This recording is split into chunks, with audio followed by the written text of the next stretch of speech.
Hello students, welcome to my class. আজকে আমরা আলোর পঞ্চম অধ্যায় আলোর বিচ্ছুরণের শর্ট কোশ্চেন করবো, আর আলোর তরঙ্গরও যে শর্ট কোশ্চেনগুলো ইম্পর্টেন্ট পরীক্ষায় আসার মতো সেগুলো কমপ্লিট করে ফেলবো। তাহলে আজকে আমাদের আলোর সম্বন্ধে সমস্ত কোশ্চেন, কিন্তু শর্ট কোশ্চেন যেগুলো পরীক্ষায় আসার সব শেষ হয়ে যাবে। চলো দেরি না করে সরাসরি যাই ক্লাস। ওকে, প্রথম কোশ্চেন কি বলছে দেখো। বলছে বর্ণালী সৃষ্টির কারণ আলোর প্রতিফলন, প্রতিসরণ, বিচ্ছুরণ না বিক্ষেপণ। খুব ইম্পর্টেন্ট কোশ্চেন, ঠিক আছে। তাহলে কি আছে, বিচ্ছুরণ হচ্ছে আলোর বর্ণালী সৃষ্টি করার কারণ। তো বর্ণালীর কনসেপ্টটা কেমন আসবে একটু দেখিয়ে দিই।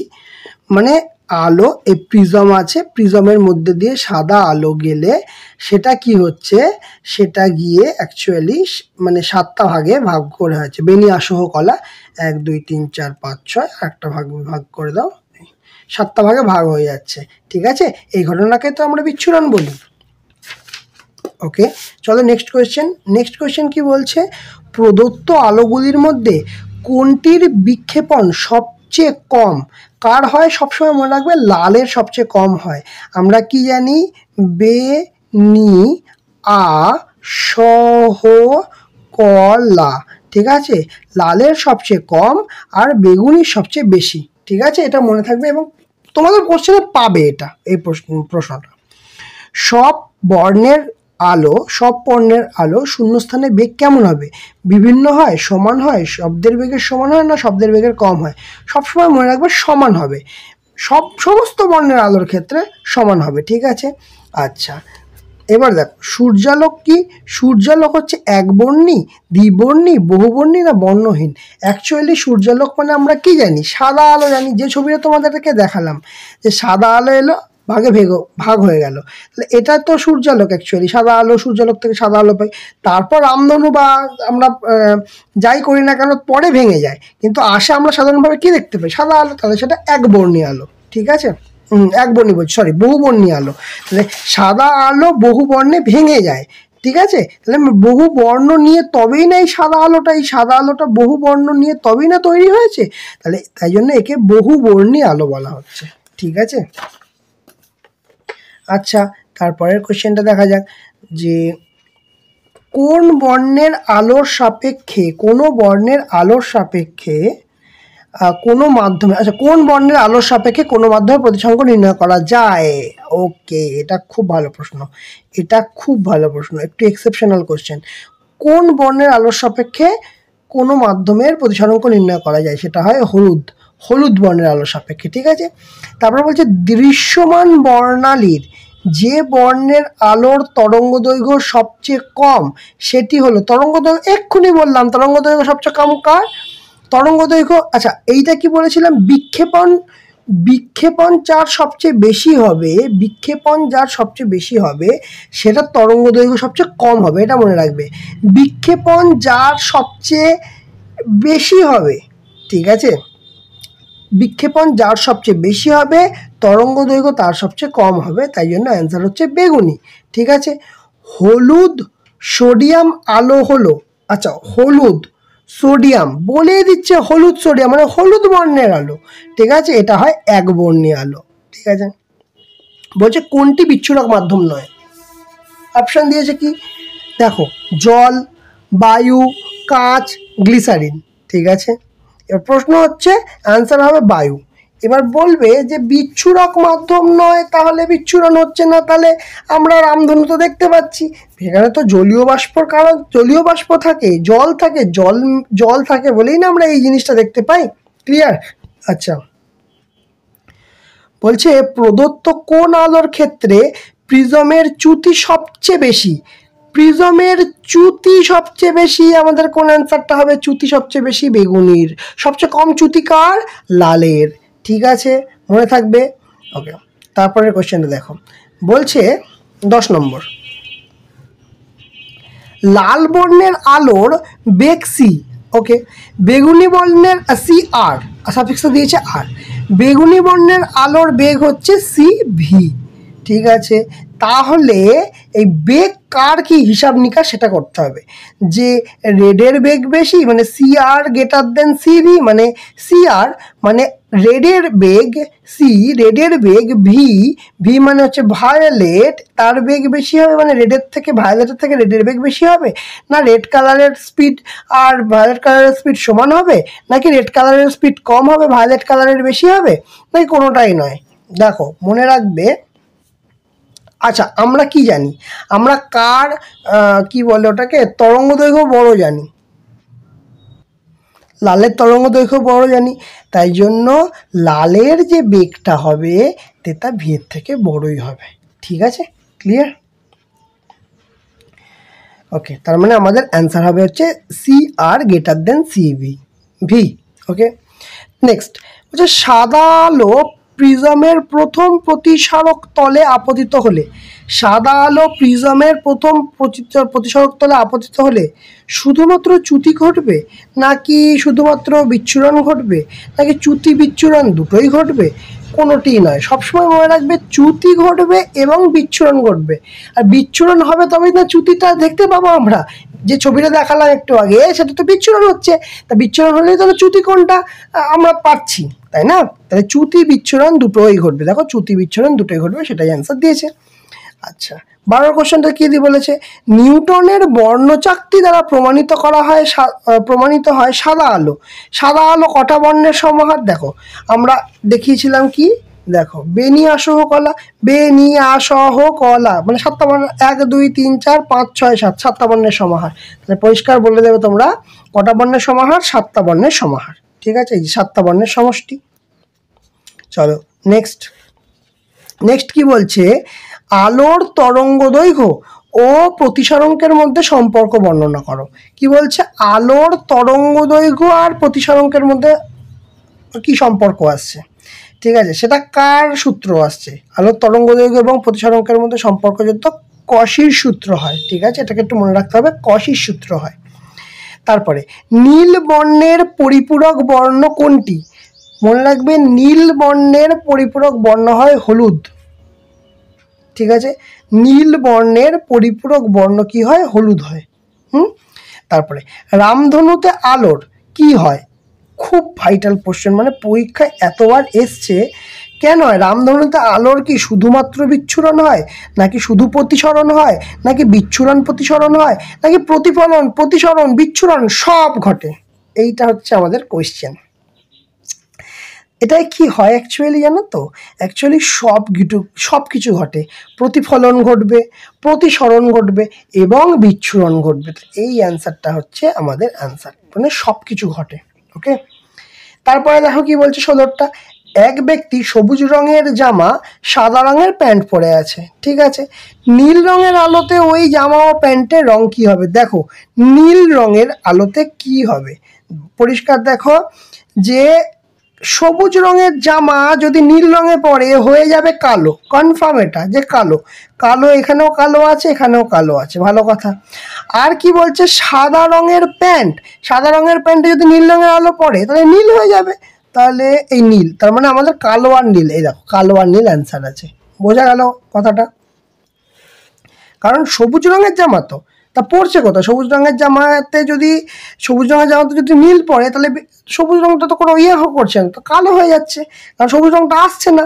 আর সাদা রঙের প্যান্ট, সাদা রঙ তো সব কিছুকেই মানে করতে পারে, মানে অ্যাবজর্ব করে নিতে পারে, তাহলে অ্যাবজর্ব করে মানে নীল রঙটাকে দেখা যাবে আর কি, এটাই হচ্ছে কথা। তারপর একটা, নীল রঙের শার্টের সঙ্গে মিলিয়ে সুতো ঠিক করতে দর্জির কি কাজ করা উচিত? বলছে হলুদ রঙের আলোয় করা উচিত, নাকি নীল রঙের আলোয় কাজটা করা উচিত, নাকি যে কোনো রঙের আলোয় করা উচিত, না প্রায় অন্ধকার ঘরে করা উচিত? তাহলে অ্যাকচুয়ালি করা উচিত নীল রঙের আলোয়। তাহলে নীল রঙের আলোয় করলে জিনিসটা দেখতে অনেকটা বেশি সুবিধা হবে। ঠিক আছে, আচ্ছা তারপরে দেখো 18 নম্বর কোয়েশ্চেনটায় কি বলেছে। 18 নম্বর কোয়েশ্চেনে বলেছে যে জলের প্রতিসারঙ্ক যদি প্রত্যেক বর্ণের জন্য সমান হতো তাহলে রামধনুকে কেমন দেখতাম? কালো, নাকি সাদা, নাকি হলুদ, নাকি সবুজ? দেখো পরিষ্কার জিনিস, দেখো যদি প্রত্যেক বর্ণের জন্য সমান হতো তাহলে রামধনুকে সাদা রঙেরই দেখাতো, উজ্জ্বল সাদা রঙের দেখাতো। ঠিক আছে, এই যে উজ্জ্বল সাদা রঙের বর্ণিত, কারণ স্পিড তো সমান, স্পিড সমান হলে তাদের চ্যুতি সমান হলে চ্যুতিটা কি হবে, একটা লাইনেই বেরোবে, তাই না, সেই জন্য হবে। আচ্ছা, তারপরে কি বলছে, কালো কাপড়ের ওপর আপতিত সব বর্ণের আলো, খুব দারুণ কোশ্চেন দিয়েছে, এটা খুব সুন্দর কোশ্চেন। বলছে কালো কাপড়ের ওপর আপতিত সব বর্ণের আলো প্রতিষ্ঠিত হবে, প্রতিফলিত হবে, শোষিত হবে না বিচ্ছুরিত হবে?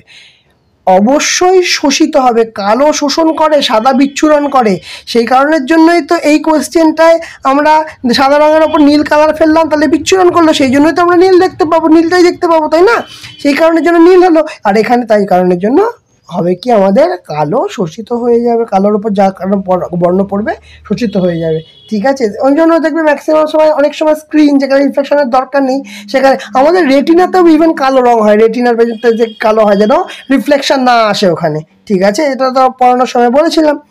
তারপরে দেখো, লাল হলুদ, লাল হলুদ বেগুনি আলোর জন্য একটি উত্তর লেন্সের ফোকাস দূরত্ব F R, F Y, F V, তাহলে এদের মধ্যে সম্পর্ক কি হবে? তাহলে দেখো আমরা কি বলছে, এফ মানে এটা কিসের বলছে, উত্তল ফোকাস দূরত্ব, ঠিক আছে, ওকে। ফোকাস দূরত্ব লালের সবচেয়ে, লালে তরঙ্গ দৈর্ঘ্য বেশি, এর ফোকাস দূরত্ব বড় হবে। তারপর হবে ইয়েলো হলুদের, তারপর হবে ভায়োলেটের, কারণ তরঙ্গ দৈর্ঘ্য বেশি হলে ফোকাস দূরত্বটাও বেশি হবে। ক্লিয়ার তো? প্রিজমের মধ্যে দিয়ে, ঠিক আছে, কি বলছে, ড্যাশ আলো পাঠালে বিচ্ছুরণ হয় না। যদি একবর্ণী আলো পাঠাই, বিচ্ছুরণ হয় কখন আমরা সাধারণভাবে জানি, সাদা আলো পাঠালে। তাহলে সাদা আলো কেমন হয়, সাদা আলো বহুবর্ণী হয়, কিন্তু একবর্ণী আলো পাঠালে বিচ্ছুরণ হবে না। শুদ্ধ বর্ণালীর গঠনের সময় প্রিজমকে ড্যাশ বর্ণের ন্যূনতম চ্যুতি অবস্থান রাখা যায়। বলছে প্রিজমকে হলুদ বর্ণের ন্যূনতম চ্যুতির অবস্থান রাখতে হয়, ঠিক আছে, হলুদ তো একটা ইউনিক লাইট, ওকে। বিজ্ঞানী ড্যাশ প্রথম আলোর বিচ্ছুরণ দেখান, নিউটন দেখান, ঠিক আছে, প্রথম নিউটন প্রথম বিচ্ছুরণটা দেখান। তারপরে বলছে আয়তঘনাকার কাঁচের ফলকে আলোকরশ্মির বিচ্ছুরণ হয় না, কিন্তু ড্যাশ হয়। আলোকরশ্মি আমরা আগে দেখিয়েছিলাম, তোমাদের বোর্ডে এটা করে দেখিয়েছিলাম যে পার্শ্ব সরণ হয়, বিচ্ছুরণ কিছু হয় না, কিন্তু পার্শ্ব সরণ ঘটে। কি হয়, পার্শ্ব সরণ ঘটে। পাঁচেরটা কি বলছে, ড্যাশ ভিন্নতায় আলোর বিচ্ছুরণের কারণ, এটা হয় প্রতিসারঙ্কের ভিন্নতা। প্রতিসারঙ্ক, একটা আলোর ডিফারেন্সিয়েট প্রতিসারঙ্ক থাকে, সেই কারণের জন্য আমাদের কি হয়, আলোর বিচ্ছুরণটা ঘটে, ঠিক আছে। কোন মাধ্যমের প্রতিসারঙ্ক লাল আলোর চেয়ে হলুদ আলোর জন্য ড্যাশ, কোনো মাধ্যমের প্রতিসারঙ্ক লাল আলোর থেকে হলুদের কি হয়, প্রতিসারঙ্কটা বেশি হবে, লালের থেকে হলুদের প্রতিসারঙ্ক বেশি হবে। সৌর বর্ণালীতে উপস্থিত বর্ণগুলিকে বলা হয় ড্যাশ বর্ণ, সৌর বর্ণালীতে উপস্থিত বর্ণগুলোকে বলা হয় শুদ্ধ বর্ণ। কি বলা হয়, শুদ্ধ বর্ণ। তারপরে বলেছে ড্যাশ বর্ণালীতে বর্ণগুলি নিজেদের মধ্যে অভিলেপন ঘটায়, এটা মানে অশুদ্ধ বর্ণালীতে হয়, এটা শুদ্ধ বর্ণালীতে না, অশুদ্ধ বর্ণালীতে হয় এটা। দেখো আনসার হচ্ছে অশুদ্ধ, ঠিক আছে। আমাদের চোখ ড্যাশ আলোর ক্ষেত্রে সবচেয়ে বেশি সুবিধি কোন আলোর ক্ষেত্রে, হলুদ আলোর ক্ষেত্রে সবচেয়ে বেশি সুবিধি, কোন আলোর ক্ষেত্রে, হলুদ আলোর ক্ষেত্রে সবচেয়ে বেশি সুবিধি। ড্যাশ কোনো বিশেষ বর্ণ নয়, দেখো সাদা এবং কালো কোনো বিশেষ বর্ণ নয়, ঠিক আছে, তাহলে বেনিয়াস ও কালার মধ্যে নেই সাদা আর কালো কিন্তু। আচ্ছা, তারপর হচ্ছে সবুজ বর্ণের পরিপূরক বর্ণ কি, সবুজ বর্ণের পরিপূরক হচ্ছে ম্যাজেন্টা কালার। ম্যাজেন্টা কালার কোনটা বলো তো, যেটা আমাদের মানে ইন্ডিয়ান রুপিতে আছে যে ম্যাজেন্টা কালার, সবুজ 50 টাকা নোট, সেটা ম্যাজেন্টা কালার। রামধনুর সর্বনিম্ন বর্ণালী কোনটা, সর্বনিম্ন, তাহলে যেটা দেখাচ্ছিলাম সর্বনিম্ন, এই যে যদি পুরো ভেঙে সবচেয়ে নিচে কোনটা আসবে, সবচেয়ে নিচে আসবে বেগুনি বর্ণ সবচেয়ে নিচে, আর সবচেয়ে উপরে কোনটা থাকবে, লাল বর্ণ, ঠিক আছে। তাহলে কি বলেছে, সর্বনিম্ন বর্ণালী কোন বর্ণ কোনটা, বেগুনি। আচ্ছা, লাল আলোয় সবুজ পাতাকে ড্যাশ বর্ণের দেখা যাবে, অবশ্যই কালো রঙের দেখা যাবে, বা নীল আলোতে লাল রঙের জবা ফুলকে কি যাবে, কালো দেখা যাবে। এইটা কিন্তু পরীক্ষাতে আসে তোমাদের এই কোশ্চেনটা, ঠিক আছে। তারপর বলছে ড্যাশ বর্ণের জন্য উত্তল লেন্সের ফোকাস দৈর্ঘ্য সর্বাধিক হবে। কি বলেছিলাম, তরঙ্গ দৈর্ঘ্য যার বেশি, ফোকাস দৈর্ঘ্য তার বেশি, তাহলে কোন আলোর ক্ষেত্রে হবে, আমাদের লাল বর্ণের আলোর ক্ষেত্রে হবে। ক্লিয়ার? আচ্ছা, এবার ঠিক ভুল বার করতে বলেছে। ঠিক আছে, ঠিক ভুল। প্রথমটা কি বলেছে, বলছে বিচ্ছুরক মাধ্যমই হলো প্রতিসারক মাধ্যম। ঠিক বলেছে, এটা তো কোনো ভুল নেই। তারপরটা বলেছে প্রিজম বর্ণ সৃষ্টি করে, না প্রিজম বর্ণ সৃষ্টি করতে পারে না, প্রিজমে বিচ্ছুরণটা ঘটে, তাই জন্য আলাদা আলো, সাদা আলোটা পড়লে ধরো এক্সাম্পল যেমন সাদা আলো পড়লে নানা রকমের আলো দেখতে পাই, কিন্তু আলো সৃষ্টি করে না। বলছে কাঁচের স্ল্যাবে সাদা আলোর শুধুমাত্র প্রতিসরণ হয়, বিচ্ছুরণ হয় না। ভালো করে দেখো, কাঁচের স্ল্যাবে কি হয়, আমাদের এই ইনফরমেশনটা ভুল, অবশ্যই ভুল। ঠিক আছে, তারপর বলছে কোনো স্বচ্ছ বস্তুর মধ্যে দিয়ে যে আলোক রশ্মি নির্গমন হয় বস্তুটিকে সেই রঙের দেখায়। এটা কি ঠিক? অবশ্যই ঠিক। তারপর বলছে কোনো অস্বচ্ছ বস্তু যে বর্ণের আলো শোষণ করে বস্তুটিকে সেই বর্ণের দেখায়। আবার দেখো, কোনো অস্বচ্ছ বস্তু যে বর্ণের আলো শোষণ করে বস্তুটিকে সেই বর্ণের দেখায়, একদমই নয়, একদমই নয়। ঠিক আছে, কেমন ধরো কালোর মধ্যে কেমন হবে তাহলে, সেটা তো হয় না। ম্যাজেন্টা একটি প্রাথমিক বর্ণের উদাহরণ না, সবুজ বর্ণের একটা সমসাময়িক সেটাকে বলা হয়, কিন্তু এটা গৌণ বর্ণ একটা। হলুদ কাঁচের মধ্যে দিয়ে দেখলে লাল বস্তুকে দেখাবে, কালো দেখাবে না, কালো দেখাবে না, হলুদ বর্ণ তো লাল বস্তু না, ওটা মিক্সড হয়ে যাবে, মিক্সড হয়ে একটা কমলা টাইপের একটা কালার দেখাবে। ঠিক আছে, আচ্ছা তারপরে বলছে রঙিন কাঁচের সূক্ষ্ম চূর্ণের ওপর সাদা আলো ফেললে তা সাদা দেখাবে। রঙিন কাঁচের সূক্ষ্ম চূর্ণ, আচ্ছা, তার উপর সাদা আলো ফেললে তা সাদা দেখাবে, হ্যাঁ সাদাই দেখাবে, ঠিকই বলেছে, এটা ঠিক। চাঁদের আকাশে রামধনু সৃষ্টি হয় না, অবশ্যই সৃষ্টি হয় না। আরে ওখানে ওজন কি করে সৃষ্টিটা হবে, কি করে সৃষ্টি হওয়ার জন্য বায়ুমণ্ডল থাকতে হবে, বায়ুমণ্ডলে জলীয় বাষ্প থাকতে হবে, সেখানে প্রতিফলন, প্রতিসরণ, বিচ্ছুরণ সব গণনা করতে হবে। যেখানে আমার মানে বায়ুস্তরই নেই, বায়ুমণ্ডলই নেই, তাহলে সেখানে হবে কি করে? তাই জন্য চাঁদের রামধনু দেখতে পাই না আমরা। তারপর কি বলেছে, প্রিজম দ্বারা গঠিত সাদা আলোর বর্ণালীর প্রান্তিক বর্ণ দুটো কি কি? প্রান্তিক বর্ণ মানে ফার্স্ট আর লাস্ট, ফার্স্টে হচ্ছে লাল থাকে আর শেষে হচ্ছে বেগুনি থাকে, দেখিয়ে দিয়েছে অলরেডি। শূন্য স্থানে সাদা আলোর বিচ্ছুরণ কি সম্ভব? শূন্য স্থানে সাদা আলোর বিচ্ছুরণ না, কি করে হবে, শূন্য স্থানে সম্ভব না, কিছুটা লাগবে তো বিচ্ছুরণ হওয়ার জন্য, তাই না? প্রিজম লাগে সাধারণভাবে যেমন। সাদা আলোর প্রকৃতি কিরূপ? সাদা আলোর প্রকৃতি কেমন হয়? যৌগিক বর্ণ বলতে পারি বা বহুবর্ণী বলতে পারি।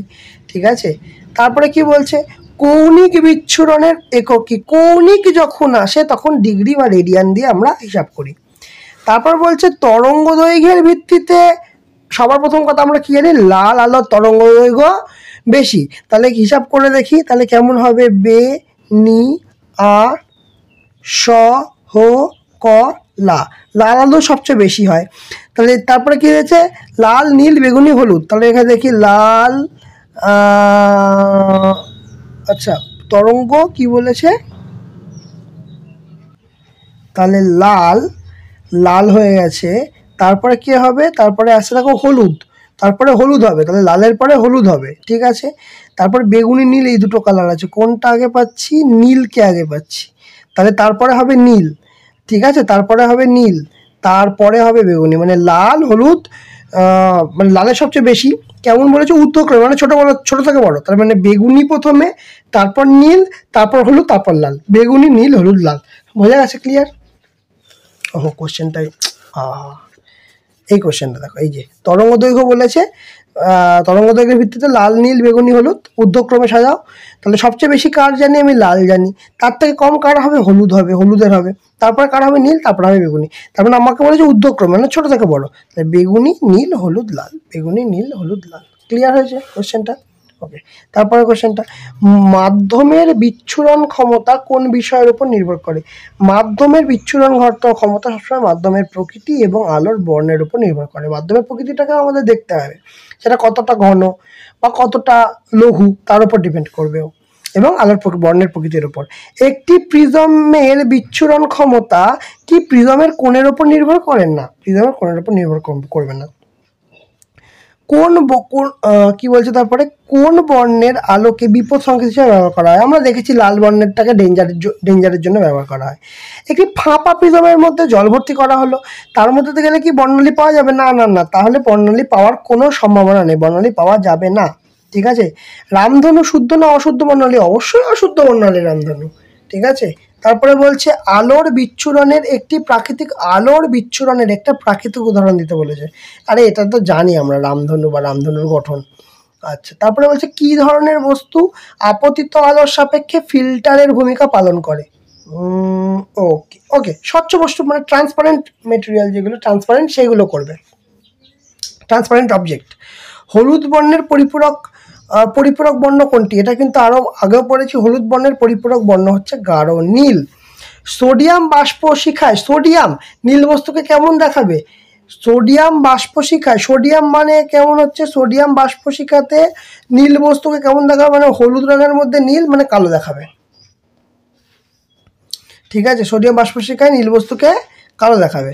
ক্রাউন কাচ এবং ফ্লিন্ট কাচ, ঠিক আছে, এদের কার বিচ্ছুরণ ক্ষমতা বেশি? সবসময় মনে রাখবে ফ্লিন্ট কাচের বিচ্ছুরণ ক্ষমতা বেশি হয়।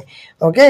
তারপরে বলেছে গ্যাসীয় অবস্থায় কোনো ধাতুর বর্ণালীতে কাছাকাছি দুটো হলুদ রেখা দেখা যায়। কোন ধাতু বা কাছাকাছি? অবশ্যই হলুদ রেখা দেখা যায় সোডিয়াম ধাতুর বর্ণালীতে। ঠিক আছে। তারপরে বলছে কুয়াশার মধ্যে দিয়ে গাড়ি চালানোর সময় কোন বর্ণের আলো ব্যবহার করা হয়? কারণ এখানে আমরা হলুদ ব্যবহার করি। ঠিক আছে। কি ব্যবহার করব? কুয়াশার মধ্যে দিয়ে গাড়ি চালানোর সময় হলুদ বর্ণ ব্যবহার করব। সাদা ফুলকে সবুজ আলোয় রাখলে কেমন দেখবো? সিম্পলি সবুজই দেখবো। টগর ফুল যদি নিই, সাদা টগর ফুল যেগুলো, সবুজই দেখবো, সিম্পল কথা। কারণ মানে সাদা কি করে? সমস্ত আলোকে বিচ্ছুরণ করতে পারে, আর কালো সব রঙকে অ্যাবজর্ব করতে পারে, তাই তো? ওকে, নেক্সট। কোনো বস্তু থেকে কোনো বর্ণের আলো প্রতিফলিত না হলে সেটা কীরূপ দেখায়? খুব সিম্পল ব্যাপার, কালো দেখাবে। গ্যাসবাতির আলোয় কোন বর্ণ প্রায় থাকে না? গ্যাসবাতির আলোতে নীল থাকবে না। কারণ মেনলি হলুদ রঙের আলোটা হয় মেনলি গ্যাসবাতিতে সাধারণভাবে। কোনো বস্তুর প্রকৃত রং বুঝতে গেলে কোন আলোয় দেখা উচিত? খুব সাধারণভাবে সূর্যের আলো রাখবো, কারণ অ্যাকচুয়ালি এটা সাদা আলোও বলতে পারো, কারণ সাদা আলো, সূর্যের আলো তো সাদা আলোই হয়, সূর্যের আলো বা সাদা আলো যা খুশি বলা যেতে পারে। ঠিক আছে, চলো নেক্সট পার্টটা দেখি এবার। আলোর তরঙ্গ নিয়ে কিছু কোশ্চেন। ঠিক আছে, আলোর তরঙ্গ বলছিলাম। কি বলছে? কার ওপর তড়িৎচুম্বকীয় তরঙ্গের বেগ নির্ভর করে? কম্পাঙ্ক, প্রাবল্য, তরঙ্গ দৈর্ঘ্য নাকি মাধ্যমের প্রকৃতি? প্রাবল্যের ওপর নির্ভর করে। দেখো অ্যান্সার হচ্ছে প্রাবল্য। ক্লিয়ার হয়েছে? কোনটি তড়িৎচুম্বকীয় তরঙ্গ নয়? এক্স রশ্মি, অবলোহিত রশ্মি, ইউভি রশ্মি, ক্যাথোড রশ্মি। ক্যাথোড রশ্মি হচ্ছে তড়িৎচুম্বকীয় তরঙ্গ নয়। আলোর বর্ণ নির্ভর করে যার ওপর, তা হলো আলোর বর্ণ কিন্তু অবশ্যই তরঙ্গ দৈর্ঘ্যের উপরই নির্ভর করবে। আলোর বর্ণ সবসময় মনে রাখবে তরঙ্গ দৈর্ঘ্যের উপর নির্ভর করে, কারণ বিভিন্ন সাদা আলো যখন ভাঙবো বেনিয়াসহ করাতে, ওই তরঙ্গ দৈর্ঘ্যের পার্থক্য হবে, বিচ্ছুরণটা তো সেই জন্য আলাদা আলাদা রকমভাবে হবে, তাই না?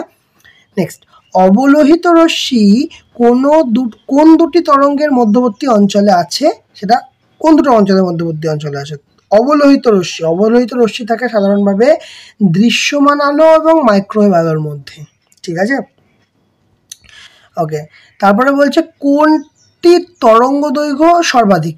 এক্স রশ্মি, গামা রশ্মি, অবলোহিত রশ্মি নাকি আমাদের অতিবেগুনি রশ্মি? তাহলে অবলোহিত রশ্মির তরঙ্গ দৈর্ঘ্য সর্বাধিক হয়। ক্লিয়ার?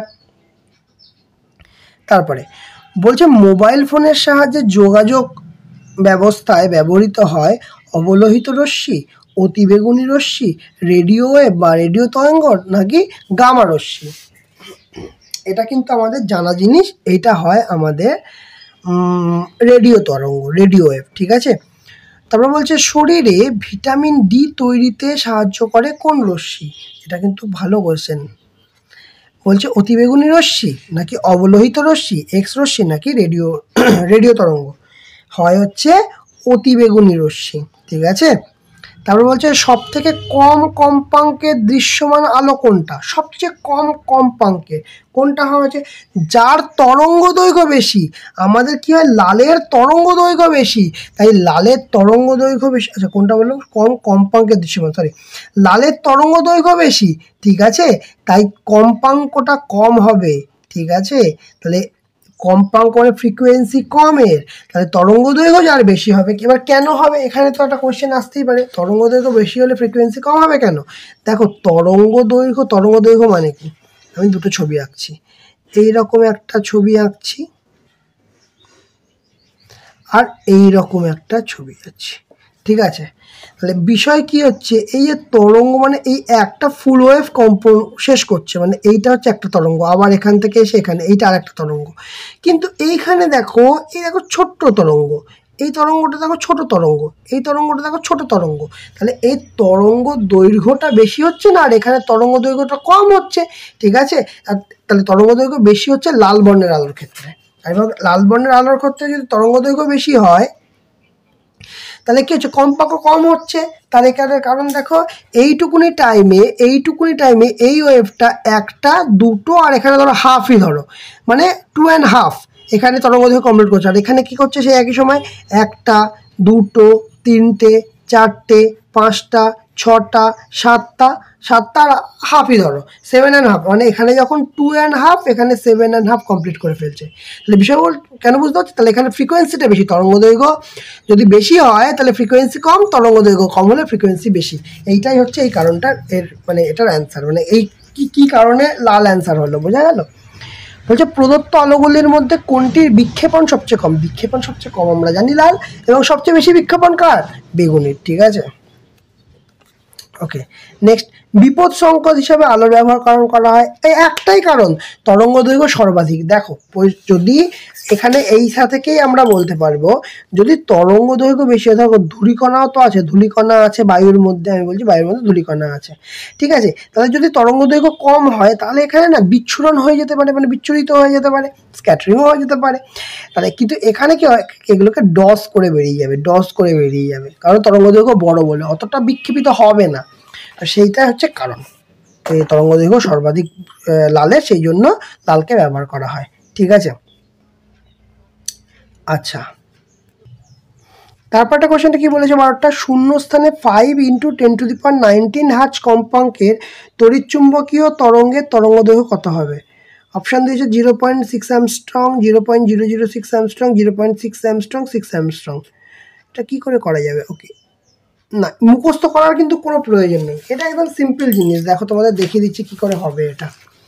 আমরা একটা সূত্র জানি যে গতিবেগ v = n ল্যামডা, ঠিক আছে?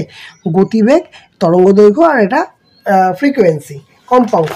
এবারে এখানে চেয়েছে তরঙ্গ দৈর্ঘ্য, আর এখানে কি দিয়েছে, তরঙ্গটা হার্জ মানে তরঙ্গটা দিয়ে দিয়েছে, তাহলে তরঙ্গটা কত, এটার মান দিয়ে দিয়েছে 5 × 10⁹, আর ভি শূন্যস্থানে আমরা ভি কি জানি, শূন্যস্থানে ভি জানি 3 × 10⁸, ঠিক আছে, ইন্টু ল্যামডা। তাহলে ল্যামডার মান বার করতে গেলে 3 × 10⁸ বাই 5 × 10⁻19 দিয়েছে, 19। তাহলে এটা করি 3/5 মানে কত হয়, 3/5 মানে দেখিয়ে দিচ্ছি, 3/5 3 পয়েন্ট দিয়ে 0, 5 6 30, তার মানে এখানে 0.6 এই পার্টটা থেকে চলে আসছে।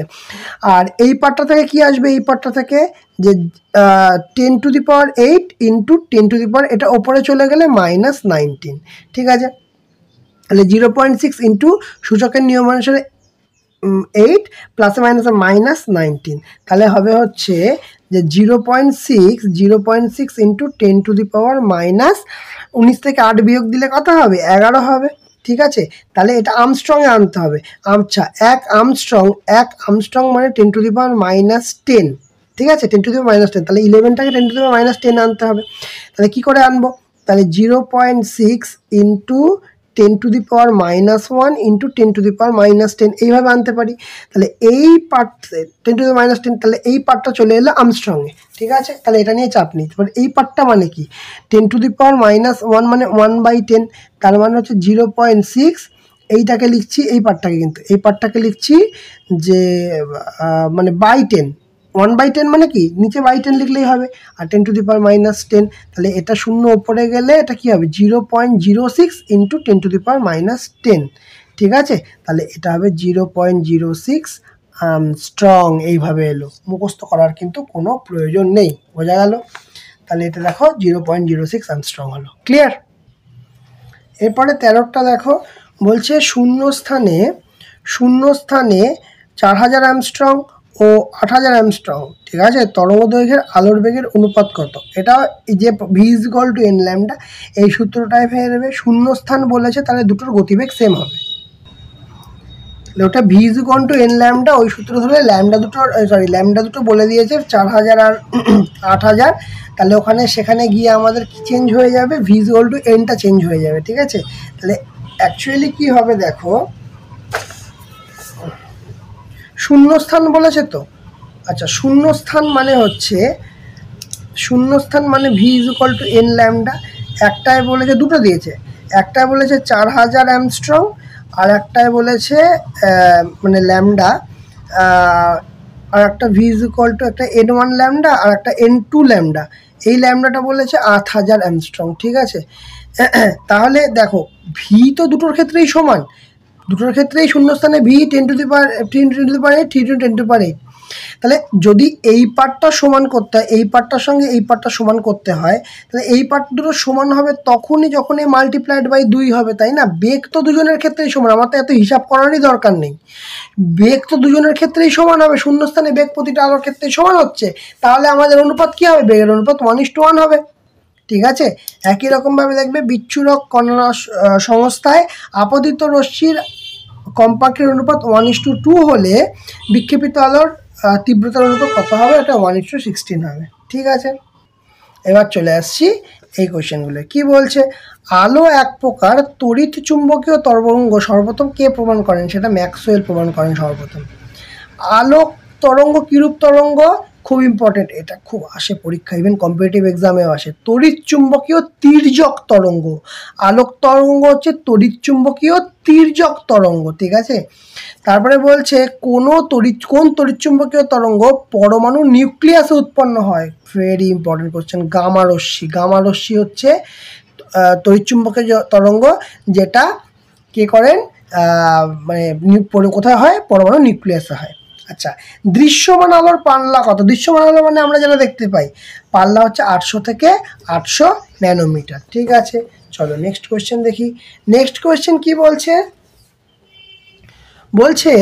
তরঙ্গ দৈর্ঘ্য অনুসারে সাজাতে বলেছে। কি বলেছে, অতিবেগুনি রশ্মি, গামা রশ্মি, দৃশ্যমান আলো আর মাইক্রোওয়েভ। তরঙ্গ দৈর্ঘ্য সবচেয়ে কার বেশি হয়, মাইক্রোওয়েভের। এখানে যে অপশন আছে মাইক্রোওয়েভের সবচেয়ে বেশি, তারপরে হবে কার, দৃশ্যমান আলো, ঠিক আছে। আচ্ছা, তারপরে অতিবেগুনি রশ্মি, তারপর হচ্ছে গামা রশ্মি, ঠিক আছে। তাহলে তরঙ্গ দৈর্ঘ্য অনুসারে তাহলে গামা সবচেয়ে কম, তারপরে হচ্ছে অতিবেগুনি রশ্মি, তারপর হচ্ছে দৃশ্যমান, তারপরে সবচেয়ে বেশি হচ্ছে মাইক্রোওয়েভের, ঠিক আছে। মাইক্রো ওভেনে কী ধরনের তরঙ্গ ব্যবহার করা হয়, মাইক্রোওয়েভে অনুতরঙ্গ ব্যবহার করা হয়। এক্স রশ্মি, গামা রশ্মি আর ইউভি রশ্মির মধ্যে কোন কণার মানে গতিবেগ মানে কম্পাঙ্ক সর্বোচ্চ হয়, কম্পাঙ্ক মানে সর্বোচ্চ হবে কার রশ্মির মধ্যে, গামা রশ্মির মধ্যে সর্বোচ্চ হবে, ঠিক আছে। দেখো অ্যান্সারও আছে গামা রশ্মি। 8 নম্বর কোশ্চেনে কি বলছে, কোন তড়িৎচুম্বকীয় তরঙ্গ বায়ুমণ্ডলের ওজোন স্তর দ্বারা শোষিত হয়। কোন তড়িৎচুম্বকীয় তরঙ্গ, অতিবেগুনি রশ্মি, সেটা হচ্ছে বায়ুমণ্ডল দ্বারা শোষিত হয়, ওজোন স্তর দ্বারা, ঠিক আছে। সেটা থেকে বাঁচানোর জন্যই তো এত ওজোন লেয়ারের রক্ষা করার এত কিছু টপিক এখন হয়, গ্রিন হাউস এফেক্ট যেগুলো হয়। কোনো রেডিও তরঙ্গের তরঙ্গ দৈর্ঘ্য হলো 20 মিটার তরঙ্গ দৈর্ঘ্য। হ্যাঁ, রেডিও ওয়েভ তো বড়ই হবে, হ্যাঁ ঠিক হতে পারে। তারপরে বলছে একটি তড়িৎচুম্বকীয় তরঙ্গের তরঙ্গ দৈর্ঘ্য 1000 ন্যানোমিটার। এটা কি অবলোহিত তরঙ্গ? অবশ্যই অবলোহিত তরঙ্গ, কারণ ন্যানোমিটারের মধ্যে রেঞ্জে আসে। তারপর হচ্ছে গামা রশ্মি এক্স রশ্মির মধ্যে কার তরঙ্গ দৈর্ঘ্য বেশি? অবশ্যই এক্স রশ্মির তরঙ্গ বেশি হবে। তারপরে বলছে কৃষিক্ষেত্রে ফলন বৃদ্ধি এবং গাছের বৃদ্ধির জন্য কোন রশ্মি ব্যবহার করা হয়? গামা রশ্মি ব্যবহার করা হয়, এটাও আসবে, পরীক্ষায় আসতে পারে। তারপর শূন্যস্থানে অবলোহিত তরঙ্গ এবং অতিবেগুনি তরঙ্গের দ্রুতির অনুপাত কত? সবসময় বলবে শূন্যস্থান মানে বেগের দ্রুতি বা বেগ, এখানে অনুপাতগুলো 1:1ই হবে, কিচ্ছু ভাবতে হবে না। তারপরে কি বলছে,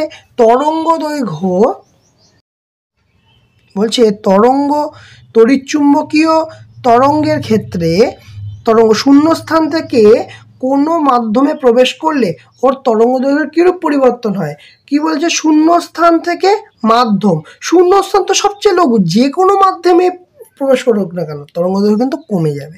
ঠিক আছে, দৃশ্যমান আলোর মধ্যে কোন আলোর বিক্ষেপণ সবচেয়ে বেশি হয়? দৃশ্যমান আলোর মধ্যে কোন আলোর বিক্ষেপণ সবচেয়ে বেশি কার হয়? বেগুনি আলোর। সবচেয়ে কম কার হবে? লাল আলোর। ঠিক আছে, এগুলো যেন ভুল না হয়। বায়ুমণ্ডল না থাকলে আকাশের রং কি হতো? সিম্পলি ব্যাপার, চাঁদে যেটা হয়, চাঁদে কি দেখতে পাই আমরা? দিন আর যখনই হোক না কেন আমরা কালোই দেখতে পাই। পৃথিবীর ক্ষেত্রেও যদি বায়ুমণ্ডল না থাকতো তাহলে তাই হতো না, তো স্ক্যাটারিং অফ লাইট টাইট এই বিষয়গুলোই আসতো না, তাই না? তারপর দিনের বেলায় চাঁদের আকাশের রং কেন? এই যে বললাম, যে এক্ষুনি বললাম, চাঁদের আকাশের রং কেমন হবে? কালো হবে। ঠিক আছে, বোঝা গেল? আচ্ছা, এখানে আর কয়েকটা কোয়েশ্চেন আমরা একটু দেখে নিই। তড়িৎচুম্বকীয় তরঙ্গ প্রথম পরীক্ষামূলকভাবে কে দেখেন? যে হাইরানিক হার্জ প্রথম এটা দেখেন। তারপরে হচ্ছে তড়িৎচুম্বকীয় তরঙ্গ কি প্রকৃতির? দ্বিতীর্যক তরঙ্গ। তারপরে বলছে শূন্য মাধ্যমে তড়িৎচুম্বকীয় তরঙ্গের বেগ কত হয়? সবসময় মনে রাখবে 3 × 10⁸ মিটার পার সেকেন্ড। কত বললাম? 3 × 10⁸ মিটার পার সেকেন্ড। ঠিক আছে, কেলাস এবং জটিল অণুর গঠন জানার জন্য আমরা এক্স-রে ব্যবহার করা হয়, এক্স রশ্মি ব্যবহার করা হয়। উপগ্রহগুলো যোগাযোগ স্থাপন করে কার মাধ্যমে? মাইক্রোওয়েভের মাধ্যমেও করতে পারে, রেডিও ওয়েভের মাধ্যমেও করতে পারে। ঠিক আছে, আচ্ছা, রেডিওথেরাপি ক্যান্সারের ধ্বংস করতে কোন রশ্মি ব্যবহার করা হয়? গামা রশ্মি ব্যবহার করা হয়। 7 নম্বর হচ্ছে আলোক তরঙ্গের ড্যাশ হলো তরঙ্গের মৌলিক ধর্ম। কম্পাঙ্ক হচ্ছে তরঙ্গের মৌলিক ধর্ম, এটা মনে রাখবে, কম্পাঙ্ক হচ্ছে তরঙ্গের মৌলিক ধর্ম। ঠিক আছে, তারপর একটা কি বলছে? আটেরটা বলছে সূর্যোদয় এবং সূর্যাস্তকে কেমন দেখায়? সূর্যোদয় এবং সূর্যাস্তের সময় আলোকে লাল বর্ণের দেখায়। ঠিক আছে, এবং এটা কেন দেখায়? তার পরের কোয়েশ্চেন, কেন দেখায় উদীয়মান সূর্যের রং লাল হওয়ার কারণ কেন? এটার কারণ হচ্ছে বিক্ষেপণ, স্ক্যাটারিং, বিক্ষেপণ। ঠিক আছে, আচ্ছা, তারপরে বলছে যে বেশি তরঙ্গ দৈর্ঘ্যযুক্ত আলোর বিক্ষেপণ ড্যাশ হয়। বেশি তরঙ্গ দৈর্ঘ্য যদি হয় তাহলে আলোর বিক্ষেপণ কম হবে। বেশি তরঙ্গ দৈর্ঘ্য, যেমন এক্সাম্পল লাল, দেখো বিক্ষেপণ কম হচ্ছে। বেগুনি তরঙ্গ দৈর্ঘ্য কি হয়? কম, তাই জন্য বিক্ষেপণ বেশি হয়। ক্লিয়ার? আর এখানে কয়েকটা কোয়েশ্চেন শেষ করে ফেলি আমরা। বলছে ভৌত মাধ্যম ছাড়া তড়িৎচুম্বকীয় তরঙ্গ বিস্তার লাভ করতে পারে না, এরকম কোনো কথা নেই, শূন্যস্থানে তো করতে পারে।